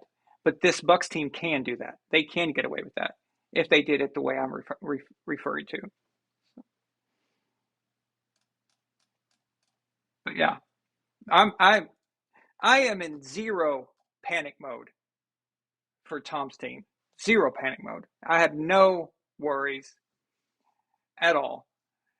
It's gonna work. It's gonna get sorted out. It's gonna get fixed, barring any catastrophe, of course. But let's not forget, Tom's a little distracted, and Tom is still making throws and still making. My God, he looks good, man. There are these throws that just like, what the hell? What the hell? Some of these throws, they look better than he did in 07. It's just some of this stuff. It's insane.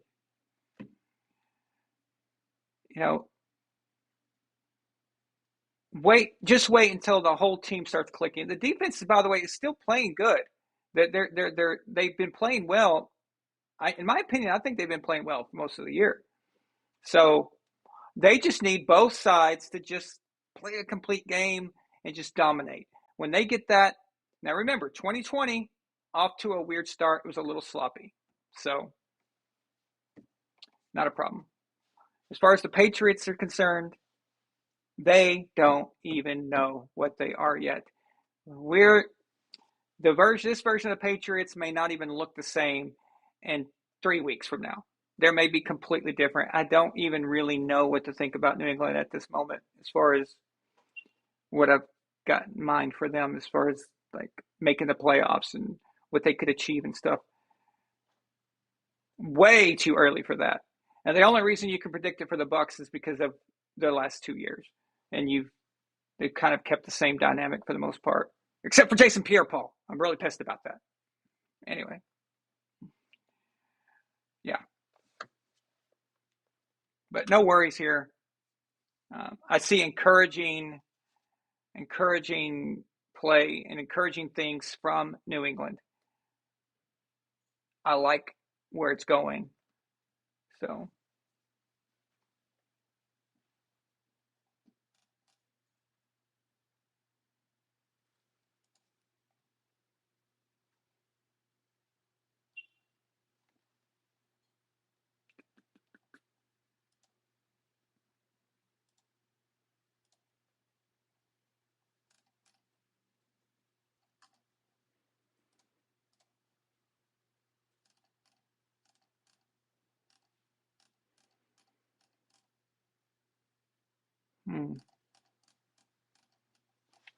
Let's see. Let's go over a few of these other games. Yeah, Felicia. Felicia Allen, that's my sister-in-law. Good to see you on here. Thanks for joining tonight. She says they're playing pretty good all year. You referring to the defense? Yeah, I'm assuming you're referring to the defense.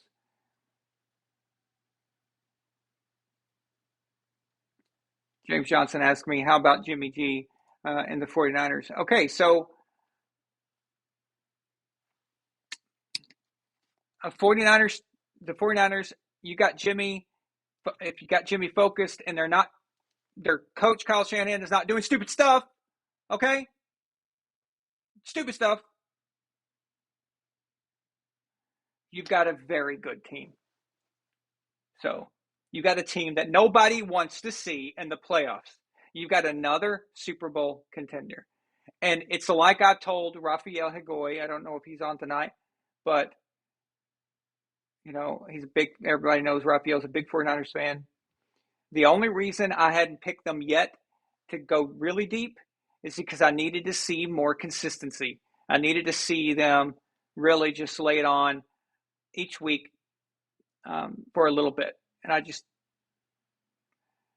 it looks like they're on their way to doing that. And I don't think if they keep that going, nobody wants to see San Francisco. I'm telling you, nobody, not the Bucs, not the Cowboys, not the Packers. Nobody wants to see them if they are full on. So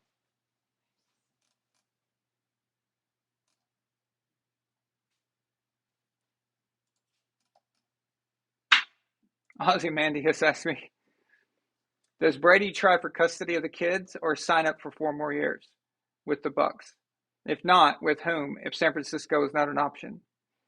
So right, he wants to be a 49er. I don't think he's going to give up on that if Kyle Shanahan was not the coach. But him and Kyle is the reason why he wasn't a 49er back then. So the GM,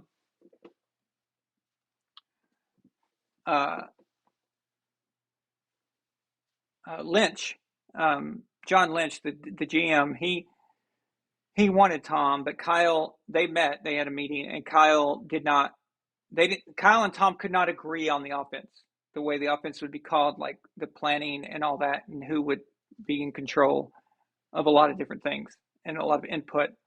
Tom wanted input on who he brings with him.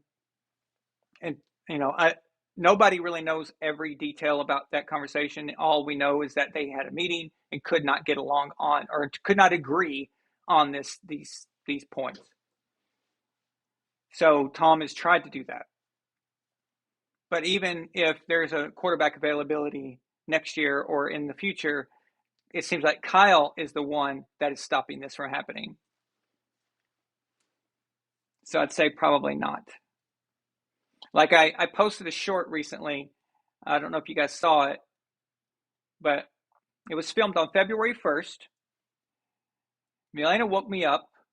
I tend to work late into the night, so I don't wake up. By the time I wake up, it's like I'm sleeping a few hours into the day, so probably like 10, 11, something like that. And so I wear this stupid looking black thing over my eyes, and she walks in and says, "Oh, in a panic, like, Aaron, oh, the bad news. This is terrible. It's horrible. Tom Brady just retired." I didn't even take the thing off my face. I didn't even move. And she started filming me. Now, she didn't catch the first part of what I was saying because she didn't think to film it. She was just delivering me news. But the first part that I said that wasn't filmed was I was saying he's not retired. He's going to be back. It's this is nonsense. Okay. I didn't even raise my voice. I didn't get excited. I didn't even look at her. Like, it's just like I didn't even care. I'm that confident. I was that confident that he'd be back. And then by the time she started filming me, she asked me, well, what team do you think he's going to go to?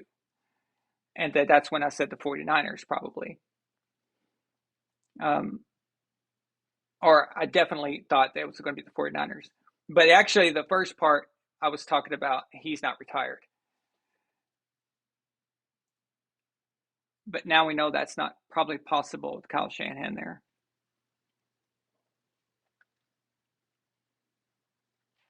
I think he's going to, if he stays around in the future a few more years, he's going to try to make a connection with Sean Payton again.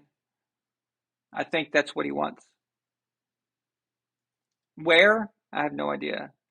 Probably not the Dolphins. Now that situation has got blown up and it's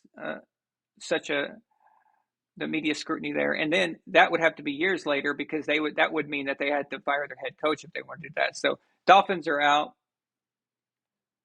Although their head coach right now is a really strange person. He kind of seems like he gives me a serial killer vibe, like very weird dude. Anyway. Yeah, so no, Brady and the kids, I think they'll probably just have joint custody there. Not a big deal. Hopefully they'll just get it hammered out and get it out of the way.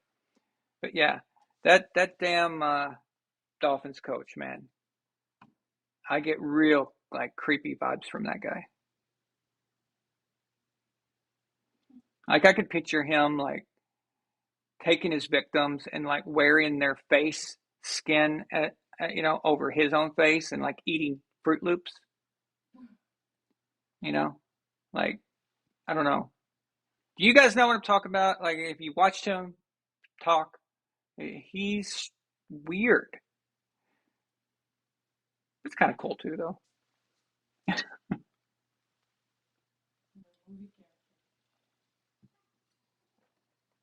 Yes, Gord King, Coach Bates. There you go.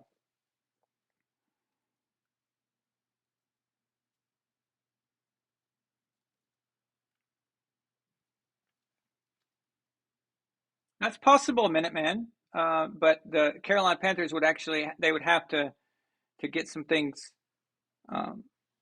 They'd have to do some things to get Tom's interest because as of right now, Tom's still got his weapons and he's got the guys that he likes. So in order to get Tom out of Tampa Bay and away from that situation, you're going to have to give him a comparable situation with a better head coach. So you'd have to give him the same situation he has on offense with Sean Payton as the coach. Tom's not interested in coaching some young guys again. Those days are past. He doesn't want that. He shouldn't have to deal with that again. We saw in 2019 how annoyed he was with that. When he was younger, yeah, that's fine. You're kind of growing with the guys as they're coming up too, but he shouldn't have to put up with that garbage right now. So he would have to be enticed greatly for that. But I just don't. The Panthers would have to make a lot of changes. A lot of different scenarios would have to take place for that to work. But as far as geographically, it is convenient, for him. So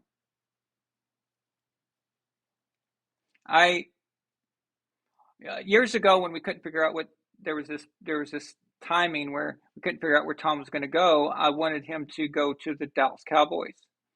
I thought that would be perfect. So they trade Dak for a lot of stuff, whatever. Maybe it would be a already existing player, some picks, I don't know, whatever. You get some capital back from trading off Dak. You get Tom, and then you've got a good situation there.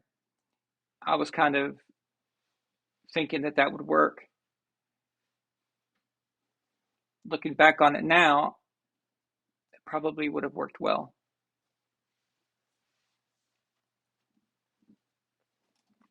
Yeah, Dad. There's no way the Chiefs are going to let Travis Kelce go. By the way, yeah, Gord King, the Vikings could be interesting. That could be an interesting place. And if Tom could maybe even bring a guy with him, depends on who, and it depends on when, So right now Tom's, stuck with Tampa. So, but it depends on if he wants to play many more years. But yeah, going back to Travis Kelce, Thomas, thank you for bringing that up, Dad. So you're the Raiders. How do you let the same guy score 4 touchdowns against you? This is not some rookie or some guy that no one was game planning for, and he caught you off guard and ended up with a great game, 4 touchdowns, okay? Now, 4 touchdown games for running backs, that's not, um, that happens because, you're handing the ball to running back. He's going to get the carries, whatever. But for a receiver, much less a tight end, this is a guy who is their best player. Why? Why is he getting open so easily? Why is he not being covered like a blanket? All right. 4 touchdowns? 4? First of all, when you go and you play the Chiefs, you've got to tell yourself, if they're going to beat us, they're going to have to beat us with some other guys. You're not going to let Kelce be that guy. There were moments where Kelce made good moves and stuff like that. But if you had another guy assigned to him in the second level, even in the third level, a lot of those situations wouldn't have happened. So that a lot of that was scheme as well, where he found himself wide open and nobody was even looking at him. It's like, what are you doing? You already game plan against this guy no matter what.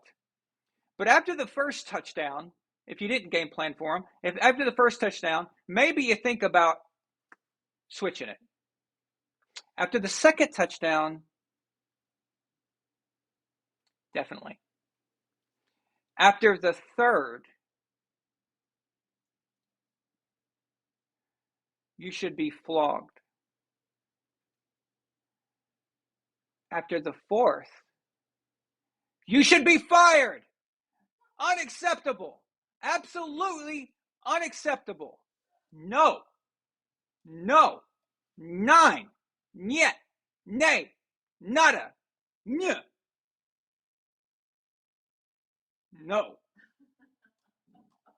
No. As Jordan Peterson says, no. I will not submit to your ideologue. Clean your room. I want you to clean your room. Make your bed. Isabel, clean your litter box. Clean your room.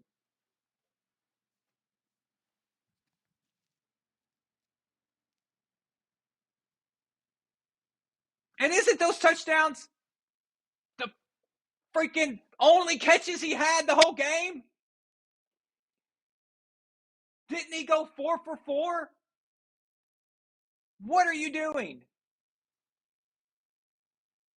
But no, Father, the Chiefs would never, ever let him go unless they're just really stupid.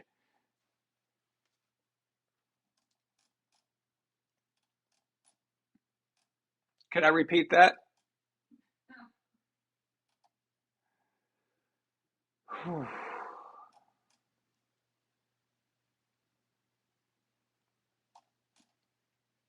Yeah, super sticker. Maybe super chat? I think I missed the super chat, didn't I? Courage? Yeah, I did. Elbow of Courage is a $5 super chat. It says, shout out to Aaron Rodgers for throwing his 500 touchdown pass. Welcome to the 500 Club. That is true. And didn't he's done it in like less games than most people have done it.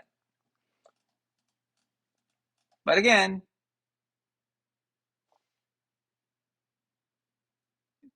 it's nice to have, but does it translate to championships? You got to have that too. I like this. Cinema Crow. Travis Kelce must have magic rocks too. So yeah, and his girlfriend probably a witch, right? Right? So it's the only thing that makes any sense. So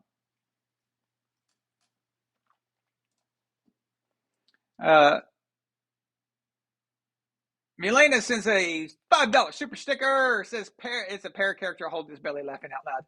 So let's see. Let me take a look at this. Oh, there it is.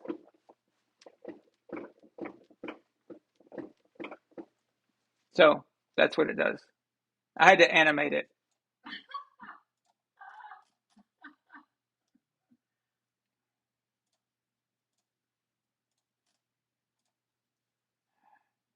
Absolutely, Minuteman. Absolutely. Love Jordan Peterson.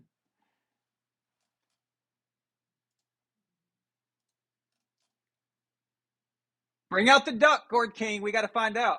That you got to see if it floats. If the which floats. We got to find it. So, yeah, Travis Kelce. He must be doing magic.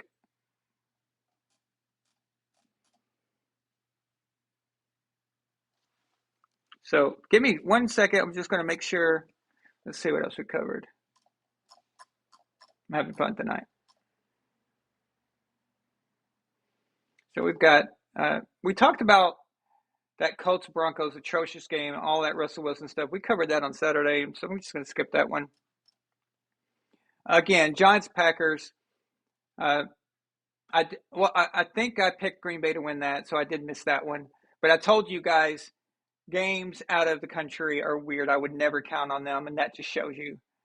So, but great job by the Giants though, and they're well coached. I think right now they're getting some solid coaching. So good for them. 4-1. The Packers have fallen to 3-2, which helps the Bucs out.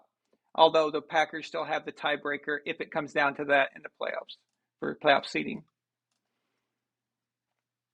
The Steelers got annihilated by the Buffalo Bills 38-3. Bills are now 4-1. Bills should be 5-0, but no, they decided that the 1 week that they decided to do something stupid was against the game that I picked that was supposed to keep me in contention for my survivor pool. But thank you, Buffalo Bills. Thank you for screwing me over.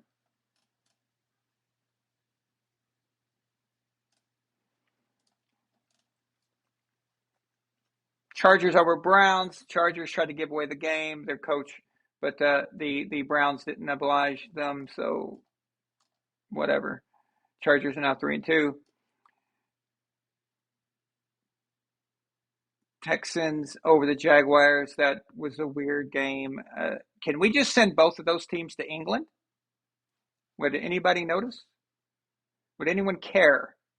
Would anyone care if we sent the Jaguars and Texans? Okay, Vikings over Bears. Vikings are 4-1. They're like a quiet 4-1, right? This is what the Vikings do. This is what they are, how they are. They look good at times, and we're like, oh, we're like, wait, what is it?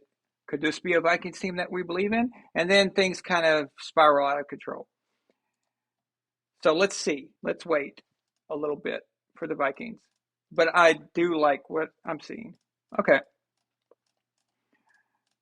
Saints over Seahawks. Seahawks are in tank mode, like I've been saying. That Taysom Hill, though, man, what a great game he had. Jets over Dolphins. I called it. Told you guys. Told you. The Jets were going to get a victory. It's like, oh, Aaron picked the Jets. Well, I felt it. I felt like they were going to win. They won 40-17. The Jets are now 3-2, guys. The New York Jets are 3-2. I want you to think about that for a second. Titans over the DC Lizard People. No surprise there.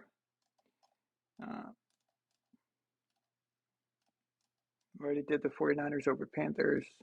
49ers annihilated the Panthers 37-15. Eagles over Cardinals. I mentioned that. Cowboys over Rams. Like I said, I knew Dallas was going to win that one.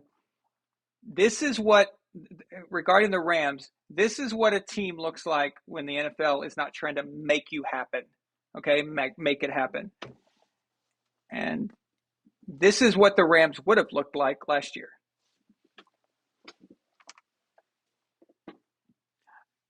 I'm actually thinking about possibly doing a video at some point about the 2021 Los Angeles Rams. How many games did they get from calls and weird things like that, including the Super Bowl, by the way? So, Ravens-Bengals, of course, they pulled out a great win against the a division rival. They needed that one. They're now 3-2, and we already covered the Chiefs and Raiders. So that's all those games as far as that goes. Let me see anything else.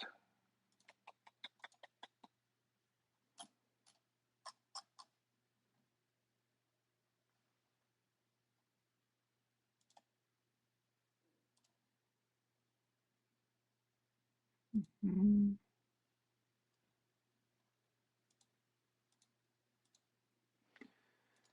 I heard a porn star asked Tom Brady if he wanted help to get through his divorce. James sent me that. That was ridiculous, is that? Antonio Brown, of course, posting stupid crap again. The guy's in that job.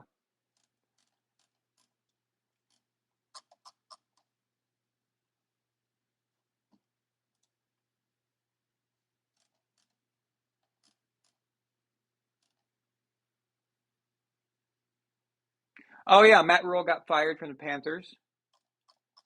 Don't want to forget that. I think everyone saw that coming. That was pretty obvious that was coming down the pipeline. So, all right, I think we're good. I think this has been a good show. Let's see.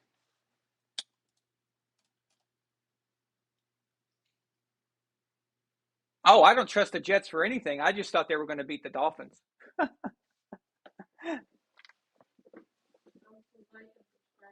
Huh? Please like and subscribe if you're not. Make sure to click the bell icon. Make sure it's a solid white. That way you get everything. You get notified for all that. So,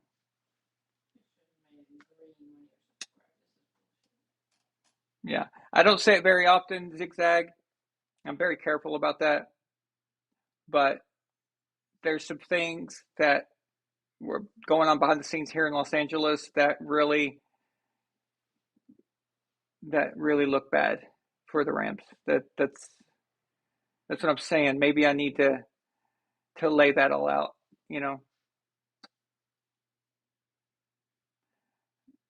and just kind of see where that goes. Elf of Courage sends a $2 super chat. What are my week 6 picks? That is for this Friday.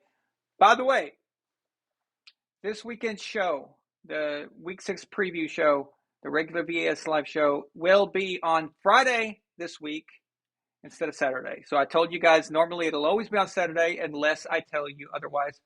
This Friday will be the show this week only. Okay? So I will see you guys then. Thank you so much. Elva Courage, we'll go over that on Friday night show. Thank you guys so much for being here tonight. Thank you for all your super chats and all your super stickers. I really, really, really appreciate it. And have a great week, okay? Oh, and yesterday, happy late Columbus Day. So there you go. Have a good night, guys. Thank you so much.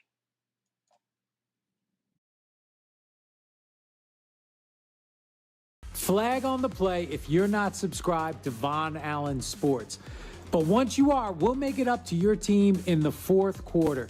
You're watching Von Allen Sports, real and honest NFL analysis. Subscribe now and join the empire. Von Allen Sports, let's go.